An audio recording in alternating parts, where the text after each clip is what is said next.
In your heart there's a place, a magical space where it all begins.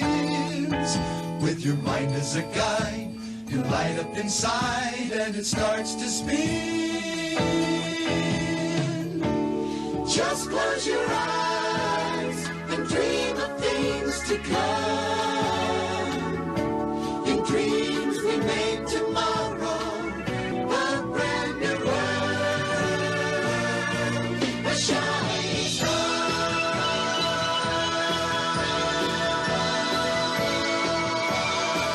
A new creation. It's all about you. A celebration.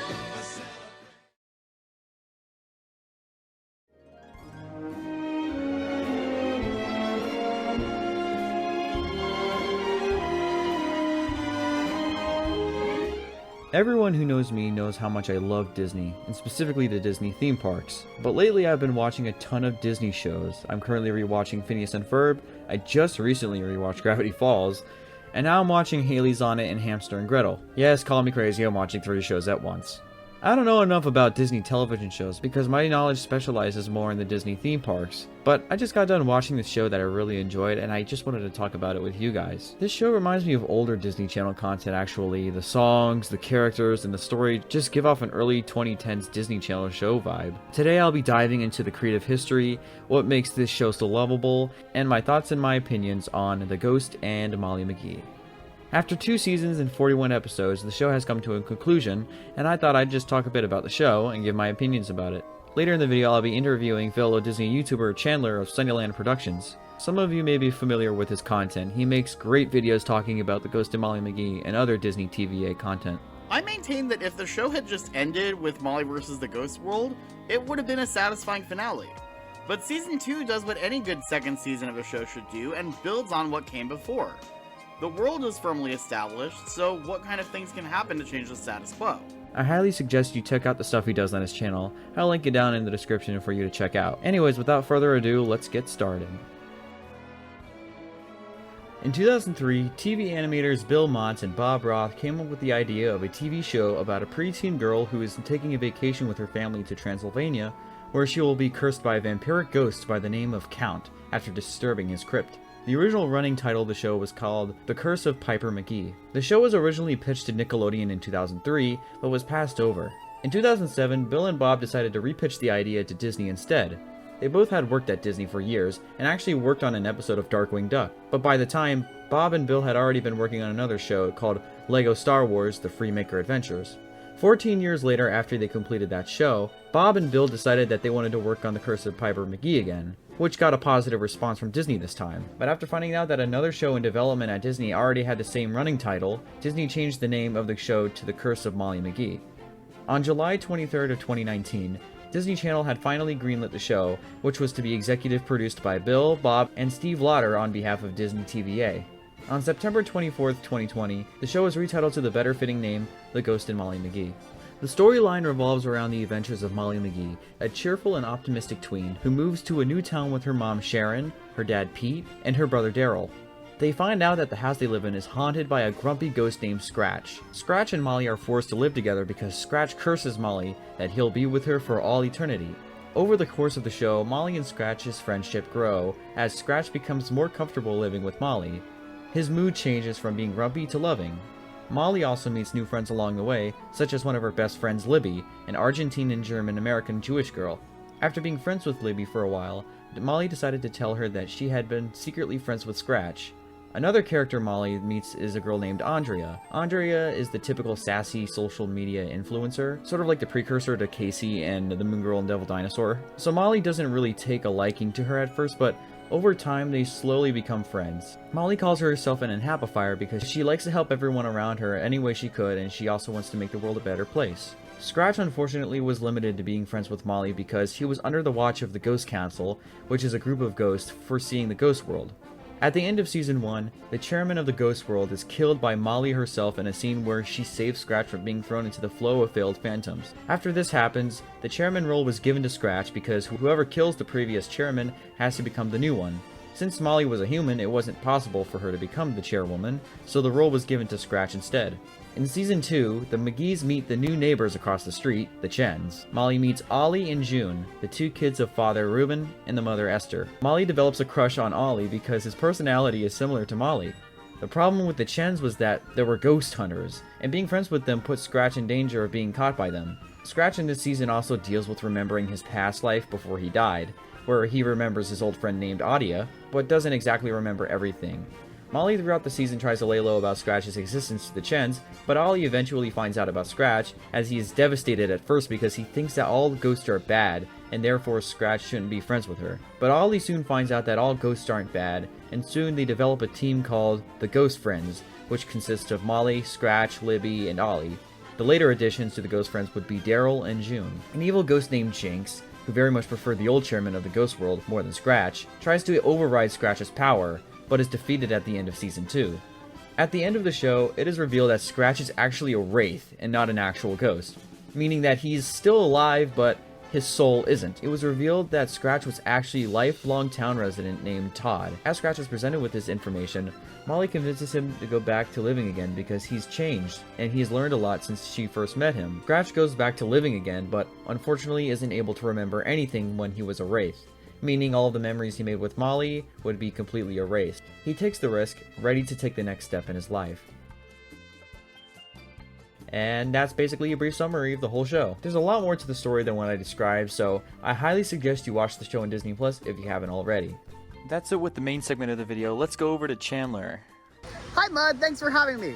Yes, I'm Chandler, host of the YouTube channel Sunnyland Productions, and Mud wanted to ask me some questions about the show.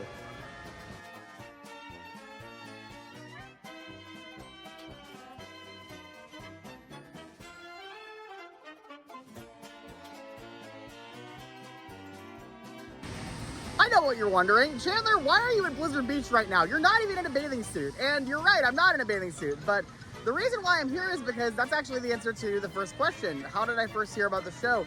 I heard about it when it was first announced, back when it was still The Curse of Molly McGee. And I was here at Blizzard Beach. I remember exactly where I was when I read about it. And I thought, oh, this show looks cute. I'm looking forward to checking it out. I had no idea how important this show would become to me and how amazing it would be and how much I would love it.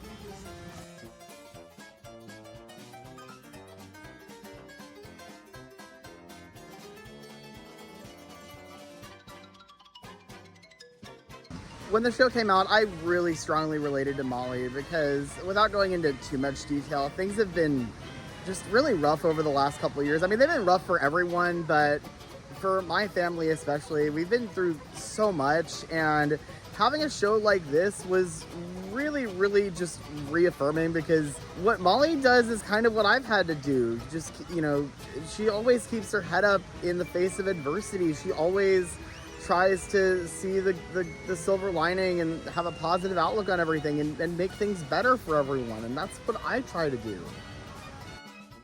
Oh, but of course, I also absolutely adore June. She's the best. I love her so much.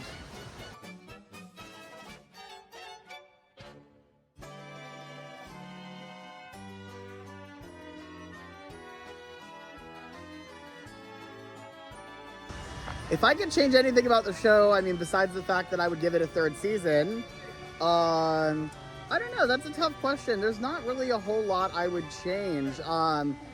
There's like one episode I have some minor gripes with, but honestly, actually no, there is one thing I would change, and that is, again, give June more screen time. June needs more screen time. Oh, and for the bonus question, and my favorite fanfic besides the Haunted Mansion fan-made special that I'm making has to be June's Journal by my buddy Samuel, who actually, as I'm recording this, I'm going to be meeting tomorrow when I fly to New Orleans for this project that I'm doing.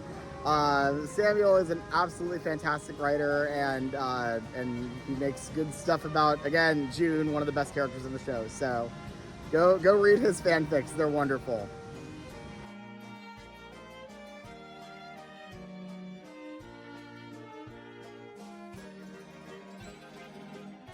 So you may be asking yourself, why do I think the show is so special? I think that the characters, the music, and the storyline is all what makes the show so special. The show teaches a lot of life lessons about how to help others, and what together we can do to make the future a brighter place to live in. I also feel that the characters are realistic to how actual people act and feel in some situations. Take Libby, for example. She's a shy, geeky, clumsy, introvert girl, similar to how a lot of kids her age act. In the episode called The Talent Show, Libby is convinced by Molly that she's really good at singing, when in reality that wasn't the case. Molly didn't want Libby to feel bad, so she didn't tell her the truth, right up until the night of her performance, when in a last-minute conversation, Molly tells Libby the truth, just minutes before Libby has to go on and sing. Instead of freaking out and going insane, Libby learns to control herself and improvise. Bye. I feel the heat on my skin, my head starts to spin, I'm scared but I still... The lesson that we are taught is that we should stand up to ourselves when we are put down, and we should always stay strong and self-confident, even if it's hard to do so sometimes. If you have something to say, speak up, don't delay. You can be scared, but you still gotta try. You can be scared, but you still gotta try. Walt Disney once said, "We have created characters and animated them in the dimension of depth, revealing through them how our perturbed world, that the things that we have in common far outnumber and outweigh those that divide us." Anyway, Walt Disney is sort of similar to Molly's character. Walt was a dreamer and a doer, a man who cared about the world and its problems. Walt made movies, television shows, and theme parks to please the public and to make people happy. Walt wanted the world to know that he cared about our future, and I feel like Molly is practically the same way as that. Molly tries her best to make everyone around her happy by doing something positive for them.